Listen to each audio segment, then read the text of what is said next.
Peace and blessings, peace and blessings. What's going on, y'all? Give me 1 second. I'm about to hop on Insight Timer momentarily. And for everybody who's watching this now or in the future, thank you very much for showing love and coming here tonight to see what's going on. Hopefully, everybody's well. We'll hop on Insight Timer momentarily.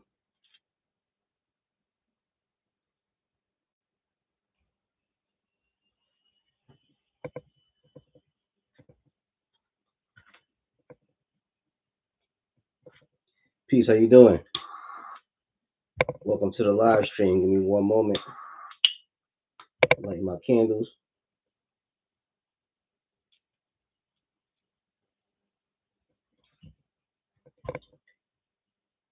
Peace, how everybody doing? Hopefully everybody's well, everybody's safe, everybody's doing okay. Come on in. The ceremony's about to begin. As you come in, just say hello. Let me know how you feeling, where you coming from. Dari, what's going on? I'm doing good. I'm doing good. How about yourself?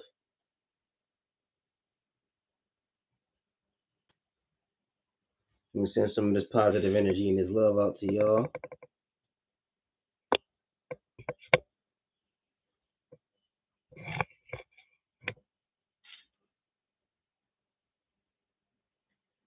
All right, Kim, what's up from Oklahoma? Okay, glad you're here. Thank you for joining us. I'm going to get started soon. I usually get started at about the 7 minute mark. Let everybody have a chance to come on in. So, just we like to just chop it up at the beginning. Jerron, what's going on? Yes, 11:11. It's a magic hour. Absolutely. I think we all need it. Yeah, 11:11. Yeah, I heard a teacher say years ago, a guy named Street Master Gano Grills, and he said 11:11 is a special time. He said 11:11 make a wish. He said it opens up portals into the universe. So yeah, 11:11 is my time. Deb from Maine, what's going on? Thank you for joining.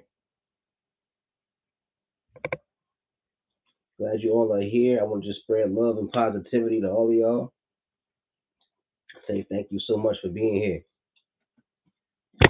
Tonight I got a little bit of notes, but not a whole lot. Really just wanted to talk to you guys.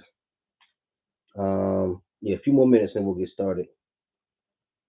Did anybody do anything cool today? I didn't get a chance to practice guitar today. Didn't get a chance to practice my guitar today. I'm definitely doing it tomorrow though. Tomorrow I'm off, so I'll do some guitar tomorrow. Go outside in the heat because it's real hot here. I'm in Maryland. It's real hot here. I'm gonna go outside in the heat, take off my shirt, let the belly hang, and just practice my acoustic guitar for like an hour. If my kids let me, they probably won't let me, but I'll try. What are you guys up to today?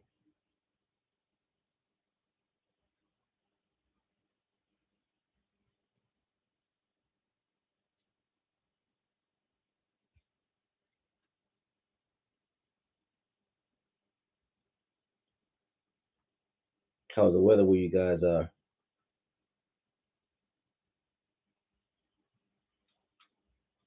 It's getting warm here. Rainy? Oh, okay.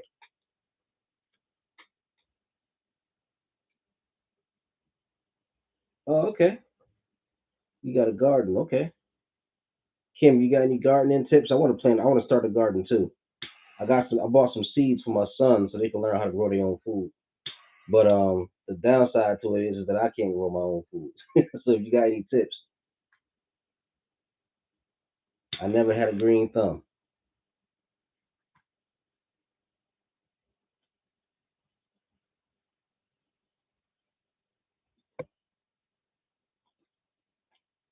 You know, gardening with children. Yeah, I definitely want to get my kids into it. I want my kids to learn gardening. I want them to take an interest at least in the instrument. Okay. I can do that. I can do that. I can experiment and see what happens.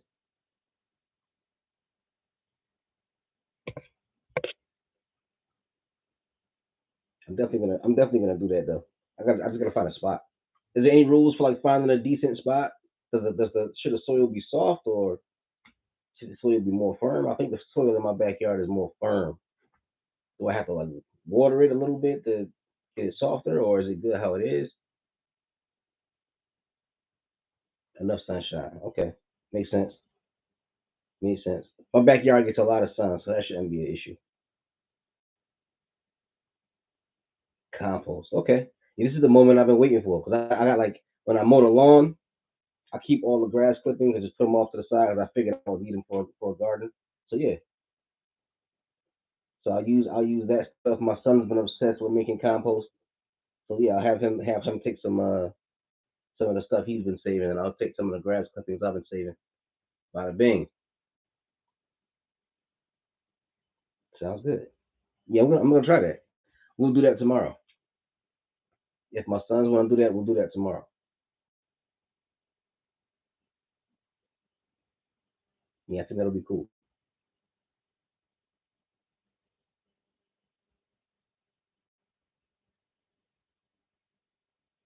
Yeah, I see everybody's coming in.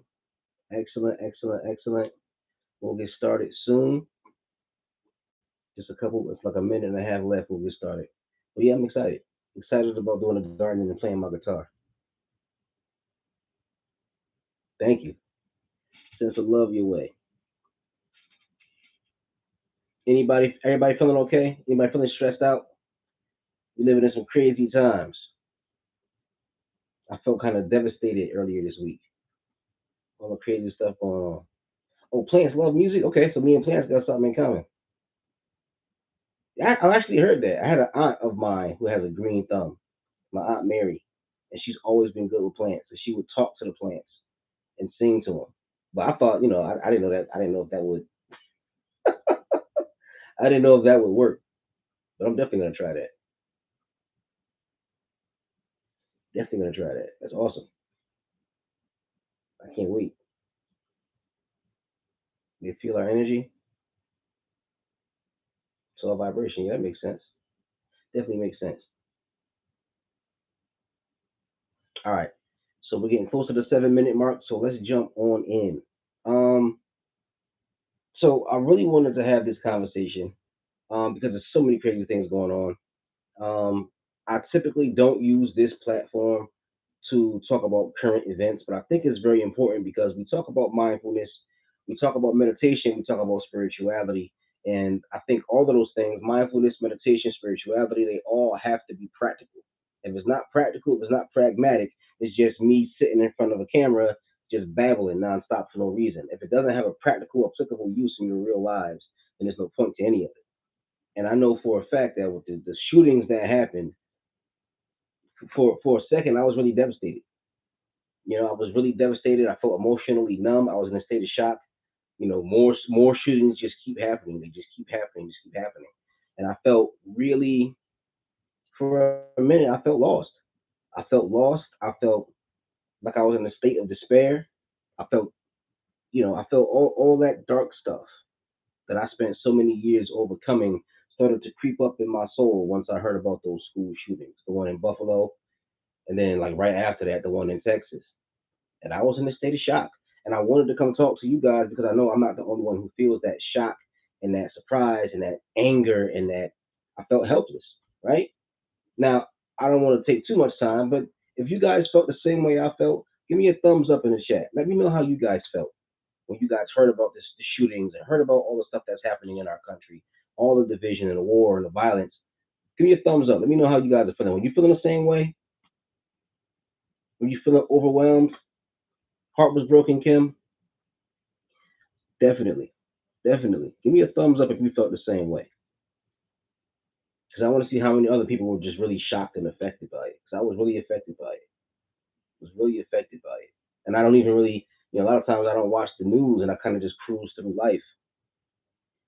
And this is one of those things where you can't ignore it. You can't even if you refuse to watch the news.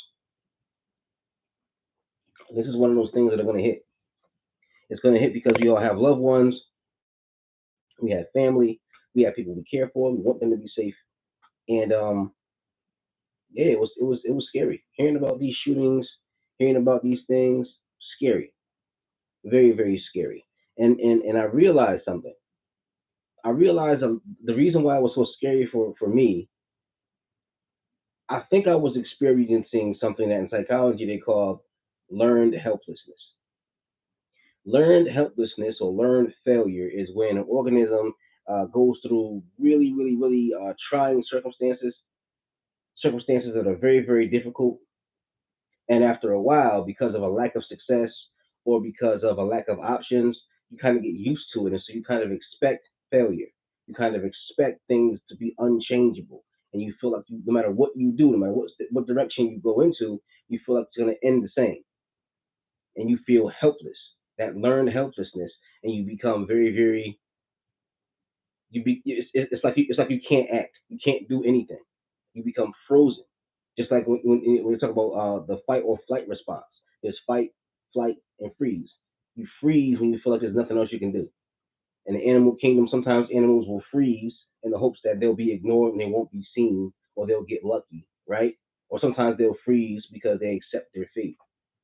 And for a second, I just kind of froze. I felt helpless. Like there was nothing I could do. And then I remembered that we are not helpless. That's the most important part. I remember that we are not helpless, and I was able to identify what I was experiencing. What I was experiencing was learned helplessness. I had learned to feel like I was helpless and there's nothing that I could do. And that's the whole point of media. The whole point of media is to control you, to make you feel as if there's nothing you can do but follow orders, follow instructions, follow the hysteria, right?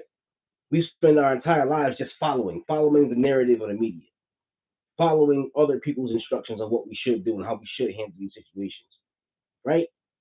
And it's heartbreaking when you feel like there's nothing you can do and you're waiting for somebody to give you guidance. You're waiting for somebody to open a door in your mind and say, hey, this is the solution, right? But then, you got to understand that the solution doesn't have to necessarily be given to you. What if you have the solution? What if you are the solution? See, that's the thing with learned helplessness. There's some consequences and some symptoms of learned helplessness. One of them is low self-esteem. Another one is chronic failure. Another one is sadness. Another one is illness. So with all the sickness and the destruction and the death that we've been seeing, I think we're all in a state of shocked, learned helplessness. And we're all going through that. We feel like low self esteem. And when you have low self esteem, you don't take action because you feel like you can't achieve the goal of ending this violence in the world. Chronic failure. We try, and then what happens? We try, and then we fail. And then we keep trying, and we keep failing because we're not coming to the table with everything we have. These murderers and these killers are coming to the table with everything they have to give to destroy our lives, destroy our children, destroy our community. And then we fight back with lackluster energy because we have learned helplessness. We don't have the same fire that they have in their belly. In the Bible, there's a story about the prophet Jeremiah, how Jeremiah, God came to Jeremiah and God said, you're going to be my prophet. I want you to speak. And Jeremiah said, I can't. Sorry, God, I can't speak. Sorry. I'm too quiet. I don't know how to speak. I'm not a good speaker. And then God said, okay. And he touched the tip of his tongue. And then all of a sudden there was a fire, a literal fire in the prophet Jeremiah's belly. And he had to speak. He said, now you must speak. He couldn't hold back anymore, because he had this fire burning inside him. And if he didn't speak, he would burn. He'd be consumed by it. See, these murderers, when they go proselytizing and rounding people up and getting them to join their evil cause, they speak with passion. They speak with conviction. They won't stop. They won't stop. 24 hours a day. And they speak their own language and they have their own culture. They have their own code words. They work with law enforcement. They do whatever they possibly can to connect with other people. There's a fire in them that can't be put out until they die. They will fight until they're dead for the purpose of racism and hate.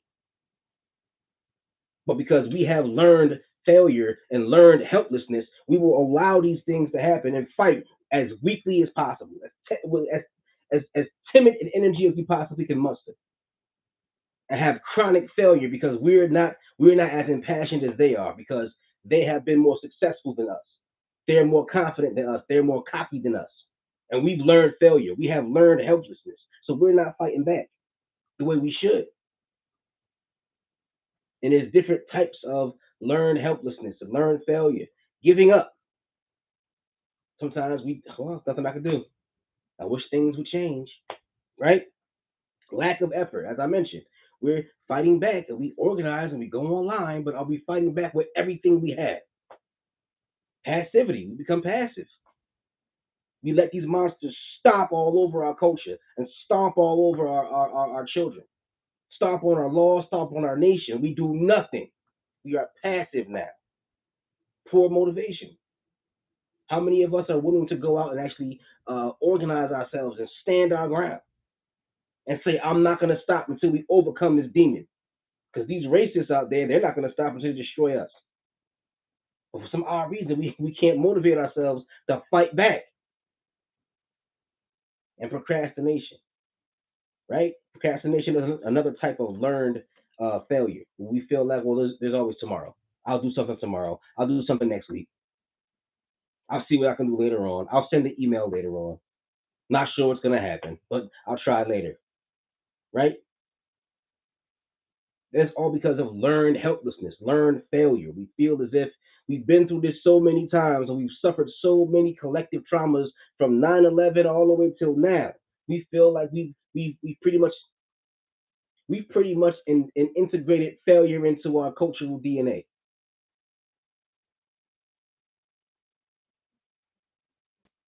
It's time for us to stop taking L's and start making some wins. How can we do that? How can we do that? How can we stop these evil domestic terrorists? Because these dudes who are doing these shootings and killings, they are domestic terrorists. How do you stop a terrorist? You go to war. You go to war with a terrorist. Now the United States had a war on terror, right? We won't get into all of that. But the United States was willing to go into a war with the Islamic world. Let's get all our resources together and do whatever we possibly can to destroy the enemy. And there's a lot of people out there who don't want to do that when it comes to fighting racism. A lot of us have dealt with it so long, it's become a part of our common experiences, and we don't want to fight. But that's the reason why we're overwhelmed.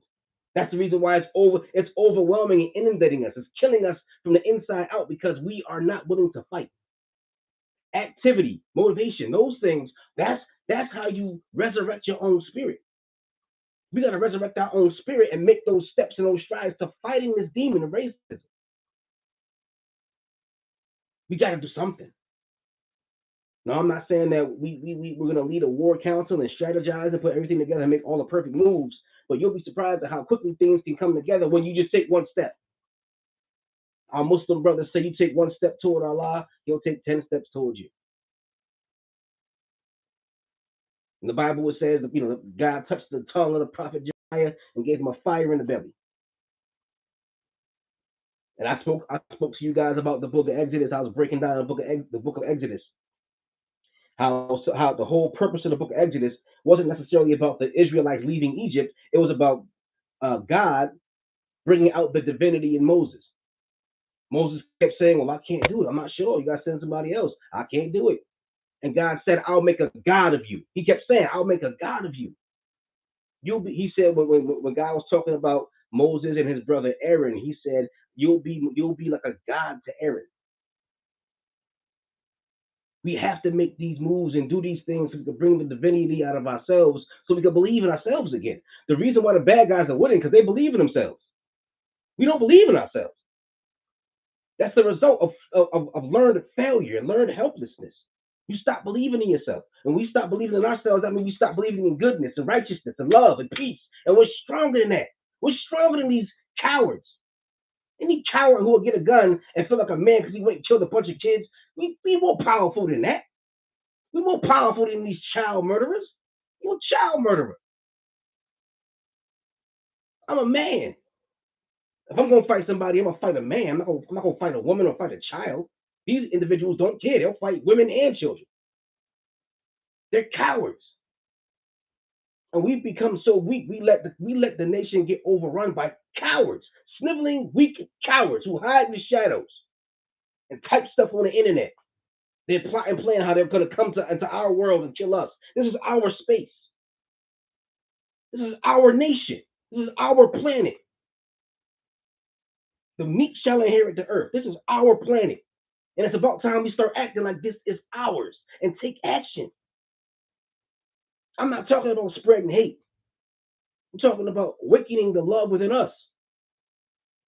I love my sons. I love my family. I'll fight to protect them. See, I'm not fighting out of hate. They're fighting us out of hate. But we fight out of love. And if we fighting out of love, love is more powerful than hate. We'll go further. We'll go way. I'll push the situation as far as possible to protect and defend those who I love. They'll push the situation as far as they possibly can for hate. But eventually, because they're cowards, they'll become sneaky, they'll become deceptive, and eventually they'll stop fighting. They'll have to scatter because ultimately, when they're confronted, they're cowards. You call out these cowards and make them stand their ground. They run every time. That's a part of their creed. And all of these manifestos that I've read and seen, there's a part that always mentioned. They always mention where they say, "Go for low-hanging fruit. Go for those who are defenseless. Fight those who can't fight back. They're cowards. You are brave. You are brave. If you got love in your heart, you'll fight and be more powerful than any hate-filled little sneaky, sniveling, white supremacist coward. The light of God is in you. And it's okay that you forgot that because we're all stuck in a state of learned helplessness and learned failure. We're all traumatized. And when you don't heal from your trauma, you get stuck in learned failure and learned helplessness. Forgive yourself for that. I had to forgive myself. I forgive myself. I forgive myself for forgetting who I am. But now it's time to reawaken that power and that energy and realize what we can do. We can do a lot. And a lot of the things that we can do are simple things. These guys are online. You ever notice how whenever there's any kind of incident where there's a white supremacist with a gun killing a bunch of people, oh, the FBI knows exactly what websites they're on, exactly when they're meeting other people, what they got planned. They know all of it. So if the FBI knows where these guys are meeting and talking and plotting and planning, then we should know, and we should confront them, and we should confront them everywhere because they're on social media everywhere. I got off Reddit years ago because Reddit was just so corny to me. But Reddit is one of those social media sites where they're sneaking around and plotting and planning. Let's disrupt their plotting and planning. Discord, 4chan, 8chan, wherever we are living in peace or trying to live in peace, they appear and start recruiting those amongst us who have lost their minds. So wherever they go, we should be there too. And we should insist that these social media platforms shut down any site that's promoting that kind of that's allowing that kind of proselytizing. On social media, I tried to put up a flyer one time because I wanted to do a free meditation class for kids, and I put up the flyer, and they were like, "Oh no, I forgot what they said, but they said no, we can't promote this. We can't allow you to promote this. Sorry." So I had to like reapply and say, "Hey, look at it again. There's nothing wrong with it. Let it go." They're watching my back. They're watching me to make sure I'm not doing anything. But you got individuals who are allowed to go on social media, talk about quote unquote replacement theory, and recruit other people into mass shootings. That's allowed? No, we got to call that out. Call out Facebook. Call out Instagram. Call out YouTube. And demand they shut all of that down. You can go on YouTube right now and just type in white supremacist, and you'll see some dude. The reason why the white man is superior, they allow it because we're not calling them out because we learned failure and helplessness. I'm not helpless. If I want to do something positive, they're watching it and scrutinizing every move that I make. Every move that I make, everything I say, they scrutinize everything. And I'll never say nothing risque on social media.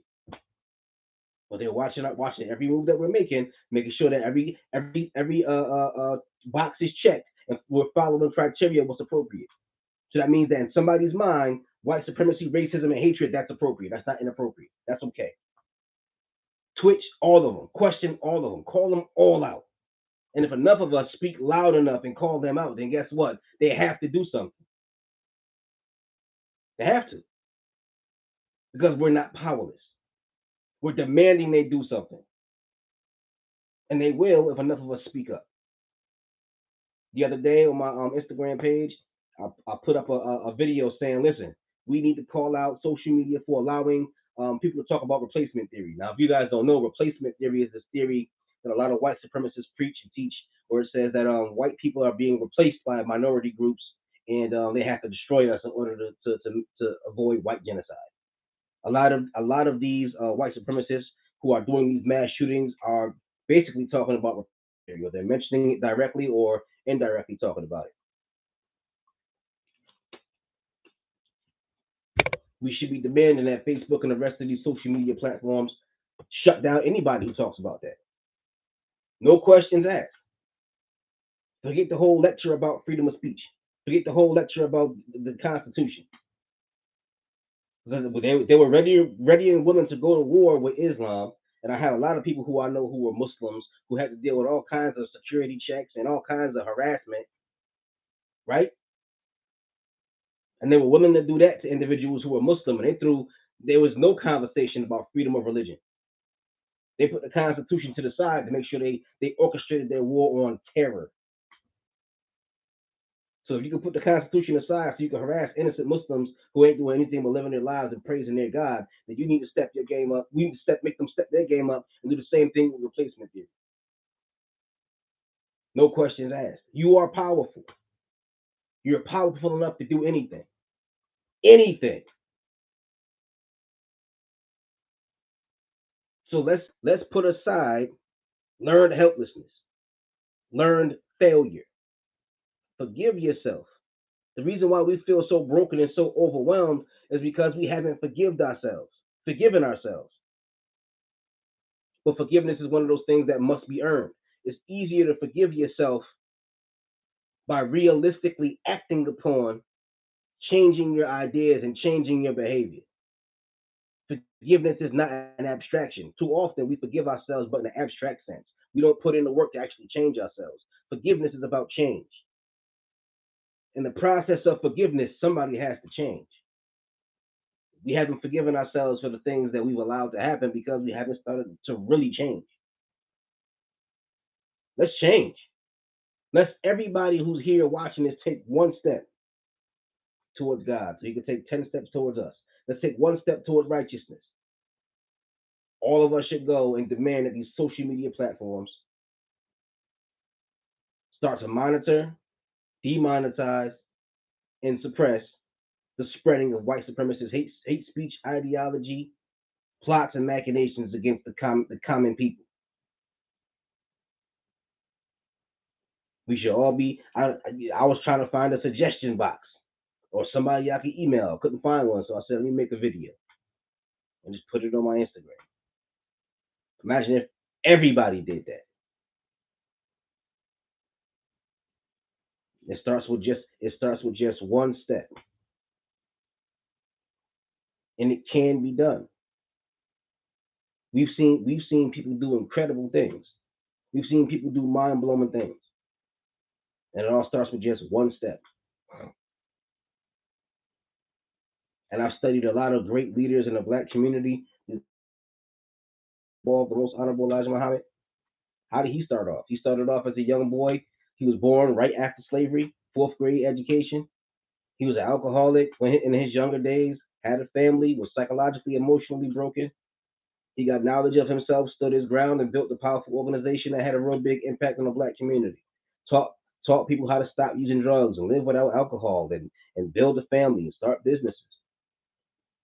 Same thing with the Noble Drew Ali. Noble Drew Ali is another great man in the black community. Started with nothing. He started off during a period of time where people didn't even keep records of him. When he was born and he was a young man, there's no records of him. People barely know anything about him. Some people don't even believe that his name was really Timothy Drew. They don't even know his real name. He was born during a period of time where they didn't really keep records of black people like that because it was right after slavery. We were considered to be subhuman. Then he ended up taking a journey in the pilgrimage to ancient Egypt and learned some mystical spiritual sciences and came back, started the Moorish Science Temple of America, and made a real big impact. See, we got these individuals who just took one step and did big things. Just take one step. That's all it takes.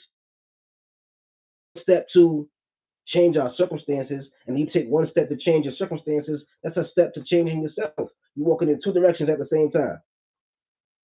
You're shattering the rules of space and time. You're taking one step towards your goal and one step within yourself. You're going out and in at the same time. Ain't that beautiful? Space and time don't mean nothing to you once you start changing the world around you. There's a phenomena I was just reading about called what's it called?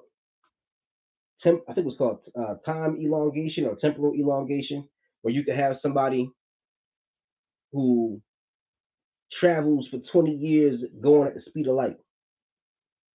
10 years out away from the earth, speed of light, 10 years back, coming back to earth at the speed of light.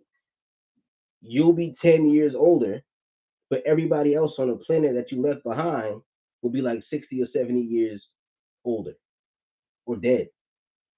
Time operates differently when you're moving at different speeds. When you're moving at the speed of light, it warps the space time continuum. So imagine if we all just rush towards the goal. Usually, when you're moving at a slow speed, right, trying to change things, I'm going all over the place now. When you're moving at a slow speed and grinding, trying to change things, right, things usually change very slowly. But imagine if we put our energy in and all started working and grinding toward making changes, positive changes. Things are going to change much faster. Time elongation. Things are going to change much faster for us. We're going to change things and get results much faster when we all work together towards the same common goal of destroying this evil and this wickedness. So we got to act, and we all got to start moving. We got to make use of these principles and this knowledge that we've been talking about. We talk about mindfulness and meditation. What is mindfulness and meditation going to do? It's going to stabilize us. But why? What's the point of stabilizing us?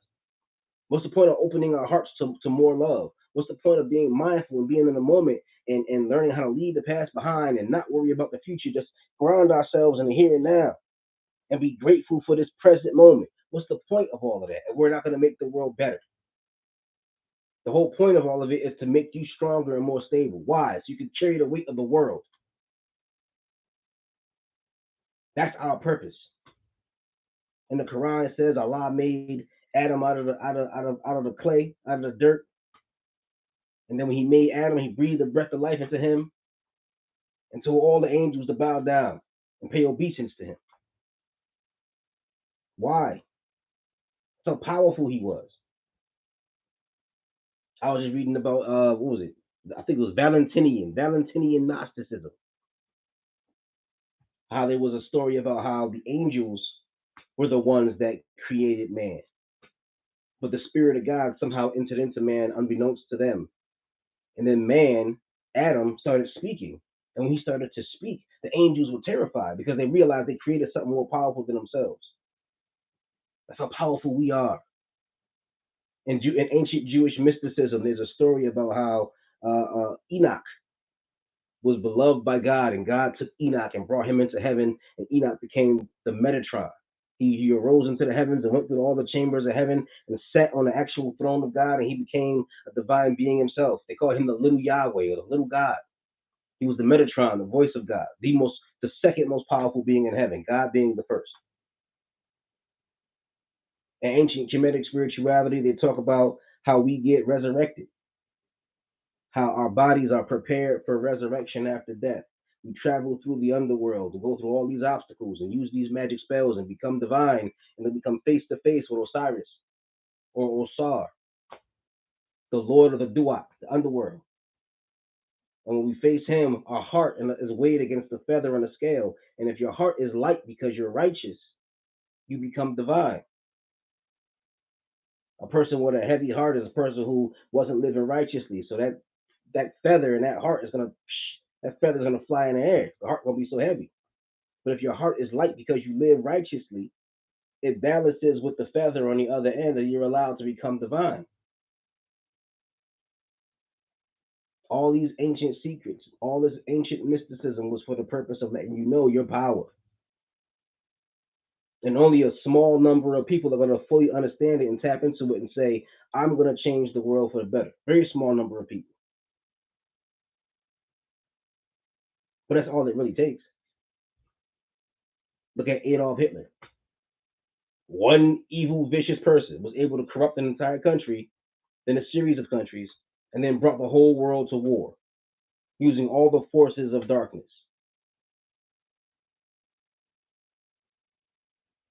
Now we need somebody who fights for the light to do the same thing. All it takes is one person, one step, one idea. You'll be amazed at what you can create when you realize the power of your mind, the power of your being. There's literal stardust inside of you. All the forces of the universe are living in your body. You are a walking, talking piece of cosmic consciousness. You are literally the universe given breath.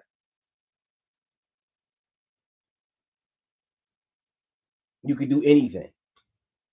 And if these monsters have the gall to attack our families, attack our safety, and even attack our very ideas and our beliefs, then we got the power to fight back too. I will not go. I will not go. So I will not go quietly into that good night. We got to stop being so passive. Yes, we're traumatized. Collectively, America is traumatized, starting with the trauma of slavery, and then centuries of brainwashing, beating, division, lies, deception, media, and war after that. But we don't have to feel helpless. We feel helpless because the people we are fighting against are more organized than we are. What happens if we organize?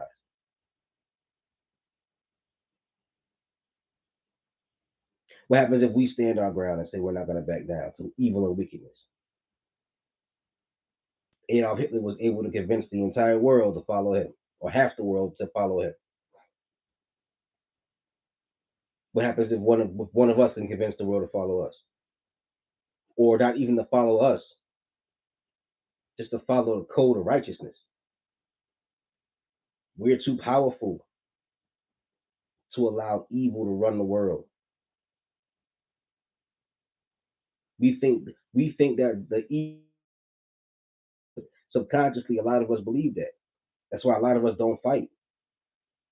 We lost God. We lost our God concept. We lost the realization of our own divinity. We think we're just people. We think we're just people who are trying to make it, trying to survive, trying to live, not realizing that we are the universe itself, the sons and daughters of God. We've been here for a long time. There's a scripture in the Bible that says the sons of God laughed when God laid down the foundations of the world. We've been here for a long time. Every atom in your body is as old as the universe itself. Tap into that atomic memory and remember how powerful we are. Suns and supernovas and galaxies all live in us. In you, literally. Ain't nothing you can't do. All it's gonna take is for us to start taking action. You'll be surprised at how just that one small step of taking action can start to create change in the world. And it will improve your mindset, improve your mood, improve your physical health. There's nothing more lethal than inactivity. I used to work with a guy. He was I think he was like 67 years old slim dude named Isaac, and he refused to retire. Everybody kept saying, Isaac, you can retire, man. You got a good pension. You've been working all the time, man. You good to go. Just retire, man. You good. Because everybody was sick of him. They were sick of him. So they're like, man, you can go retire, man. You ain't got to worry about it. Just retire. Take some time off, brother. He refused to retire because he would always say the number one killer of people in retirement is retirement. Once you become less active, your body starts to break down and you die. And then one day he worked so much that the company he worked for, the company we were working for, they said, "Yo, man, you gotta go," and they forced him to retire. And then like 6 months later, he died. There ain't nothing more lethal than inactivity. That's why a lot of us get sick and our bodies start breaking down, and we start every year. There's a new disease, there's a new illness because we're not fighting. You realize a lot of our heroes who we see fight. Have you ever seen pictures of them sick? You ever seen a picture of Martin Luther King sick? Did Martin Luther King walk like 20 miles or something like that with some hard bottoms? Martin Luther King walked like 20 miles with some hard bottom church shoes on. That's a long way to walk in some uncomfortable church shoes, man. With the socks or the little thin socks when your feet be sweating. But he became superhuman because he was working. He wasn't inactive. You ever see Gandhi? I read Gandhi's autobiography. I don't think there was no scene where he got sick or had a cold or nothing. Activity is the greatest cure. These individuals who take this big mantle of trying to change the invincible because the idea in them is so powerful, like it said in the Bible with the prophet Jeremiah. You have a fire in your belly, you become invincible. And even if something happens and you die, your legacy lives on, your spirit lives on, and the minds and the thought processes and the beliefs of the people who come after you. But it just takes one person, one idea, one step to fight back and bring the whole wicked empire crumbling down. We have to stand up for what's right. We have to, or else there'll be no world left. We sat back and let the psychopaths run it for so long. Now they planning on going to a whole different planet because they destroyed this one. We teetering on the brink of extinction because we sat back long enough and let these maniacs destroy the resources of the planet, destroy the minds of the people on the planet, indoctrinate the children, brainwash the children, brainwash the women, brainwash the men. We are spiritually destroyed. But within all of us is the seed of the Messiah. Within all of us is the Ruach Hakodesh, the Holy Spirit. We can't fail. There's that saying from I think it's from Macbeth that screw your courage to the sticking place and we'll not fail. Keep your courage. We're not going to fail. How can we fail? If it takes 5 or 6 maniacs to throw the whole country in total upheaval, that means 5 or 6 righteous people can restore balance, just mathematically. And yes, it takes a lot more work to build than to destroy, but love is more powerful than hate. The power of love, the energy of love, more powerful than hate. When I was young, I had a dream. This is one of those weird dreams. I'm not sure if I told you guys about this. It was once when I was young. I was a teenager and I had a dream. I was asleep, and there were these two beings standing in front of me, and I heard them talking, and they were talking about time and how some things are so powerful you can't measure them the way you normally measure energy. We normally measure energy in watts and voltage and amperage, right?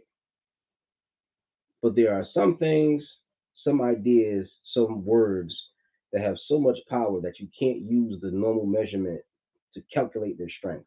You have to use time. So they were telling me about some words that are so powerful that they have like a million years of time in one word. They'll calculate it by time or they'll calculate it by the movement of the heavens. And they telling me a word that was so powerful that there was 25 rotations of the planet Earth within the power of that one word.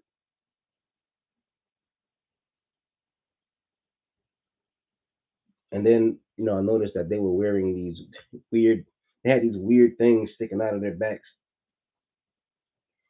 And I asked them. I said, "What are those things?" Yeah, they don't look like angel wings. What are they? And one of them said they're not angel wings. They're like antennas to gather the energy so we can make the extra dimensional jump to heaven. Weird dream, right? And it sounds like I'm just that some ideas are so powerful that you could change history with this one idea. You can't measure the power of it in your normal units of measurement for energy. You can't measure the wattage and the amperage and the voltage of it. That's not enough. One idea can have a million years worth of power in it. Some ideas that people spoke 2, 3 thousand years ago, we still talking about those ideas to this day. That one idea had 3,000 years worth of power in it, 4,000 years worth of power in it. We still talking about stuff in the Bible from 6,000 years ago. I'm still talking about Kabbalah. I'm still talking about ancient Egypt. These ideas had 10,000, 20,000 years worth of power in these ideas. And our ideas can be just as powerful too. We could change history just by following the right idea and planting the idea deep within ourselves and letting the fire burn in our belly and fight. We don't have to go quietly and meekly and passively into darkness. One idea can be so powerful it could change 10,000 years of history.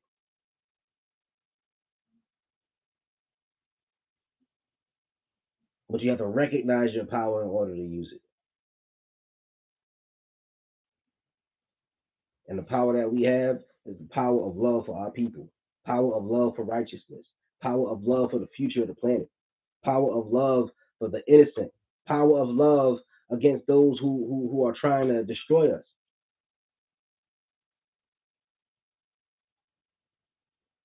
And I'm seeing the world slowly change around us. I've seen videos where individuals are literally running up on white supremacists before they do anything and saying, "Hey, what are you doing here? Why are you sitting here in the car? Why you got these binoculars? Why are you parked here?"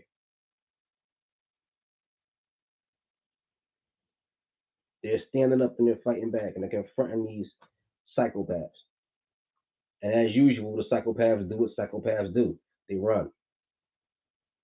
The psychopaths should run.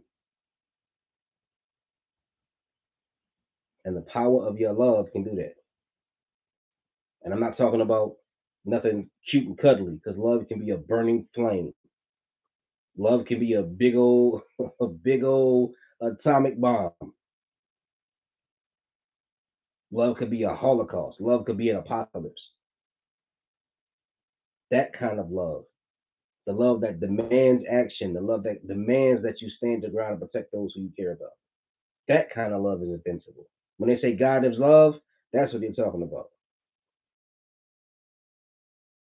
The cosmic forces of the universe, unstoppable, undeniable, unquestionable forces of God. That's love. We ain't talking about no rom com. We ain't talking about no cute romantic comedy. We talking about real love, explosive, powerful, creative, and destructive. When you see that symbol of the yin and the yang, the light and the dark, that's love. That's real love, real power. And we got to use our real power to bring an end to the sickness and the chaos in our world. We owe it to our children to stop letting the psychopaths run our planet.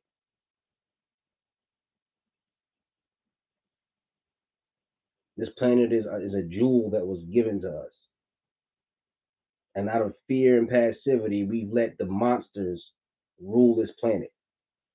I was having a conversation with a friend of mine years ago, and I said, what if this is the afterlife?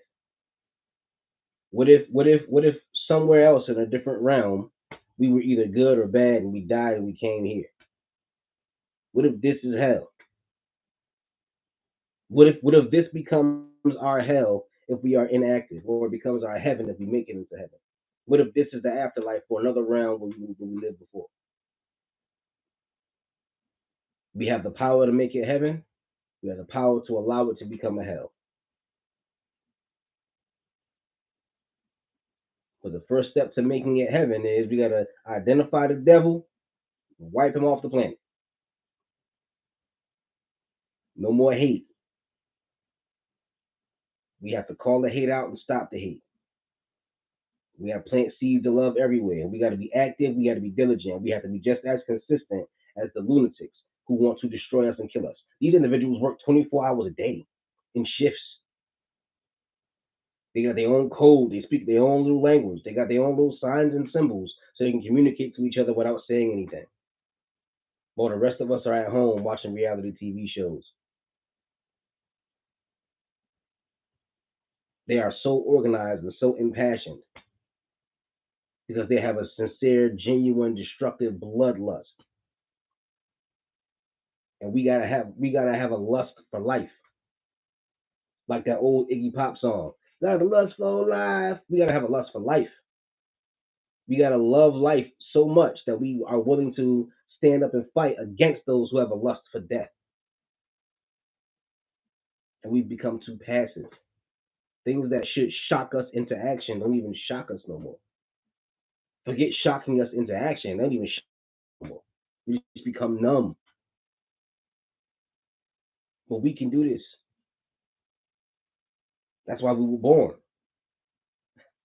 Every generation, I believe, is born so that we can we could continue the process of human evolution towards becoming divine. And we've lost some progress.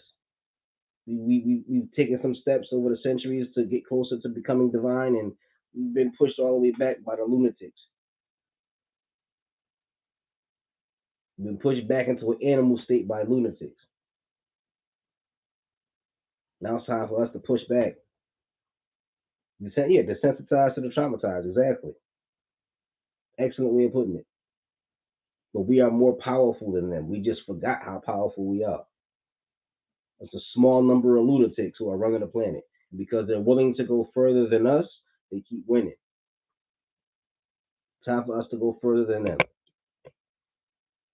Time for us to go further than the lunatics. But anyhow, I just want to say to everybody who's watching, peace and blessings to all of you guys. I love all of you. I want you to be safe. But remember, our safety is in our numbers, our safety is in our love, and our safety is in our action. Now, I'm not going to tell nobody what to do, but I want everybody who saw this tonight to do one thing tomorrow to bring an end to the power of the psychopaths.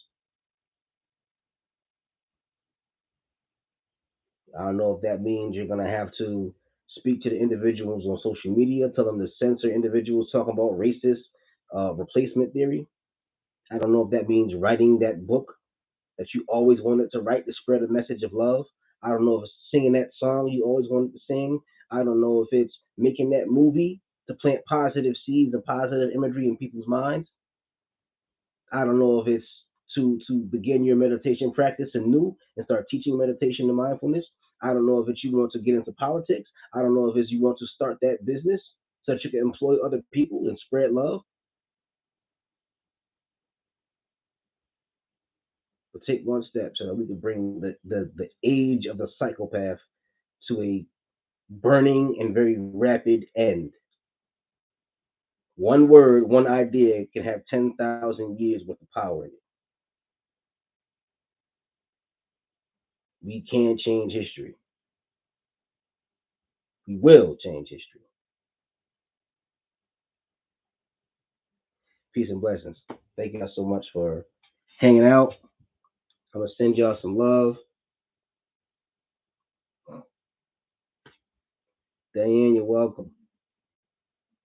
I will see you guys next week, Wednesday. Anybody who wants to make a donation, you are welcome to. You do not have to, but if you want to make a donation, I'll greatly appreciate it. All my donations are going to. What I'm trying to do now is I'm trying to find a workspace. Trying to find a workspace, trying to find like an office space where I can do more of these classes, teach classes in person. I want to do that. That's my next goal. So anybody wants to make a donation, I greatly appreciate that. Um, and yeah, just remember, man, we can win, we will win, we must win. And I love you all. Peace and blessings. Peace and blessings.